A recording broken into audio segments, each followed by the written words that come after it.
Hello everyone, welcome back to my another mini blog. অনেক দিন পর আবার চলে এসেছি নতুন একটা ব্লগ নিয়ে।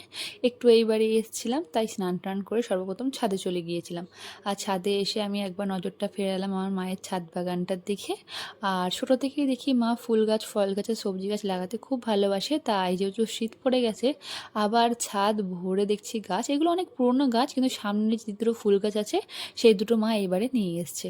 এই যে যেমন হচ্ছে কমলা লেবু অনেকটা ধরেওছে ফল গাছে, আর এটা হচ্ছে পাতি লেবু গাছ, পাশেরটা হচ্ছে বেগুন গাছ। আর এদিকে অনেক ধরনের ফুল গাছ ছিল, সেগুলোর আমি নাম জানি না।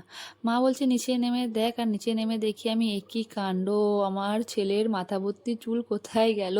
পাপা অ্যাকচুয়ালি ওকে সারেন করে নিয়ে গেছিলো চুলটা ট্রিম করাতে, কিন্তু যিনি হেয়ার স্টাইলার ছিলেন তিনি ডাইরেক্ট ন্যাড়া করে দিয়েছেন। আর আমার তো চোখে জল চলে এসেছিলো, লাস্টে অনেক নিজে কনভিন্স করার পর একটু বুঝলাম। আর এদিকে লাঞ্চে মা একটু বিরিয়ানি বানিয়েছিল, তাও অনেকটা নিজেকে শান্ত রাখার চেষ্টা করেছিলাম। আমার কিউট বেবিকে পুরো টাকলু করে নিয়ে চলে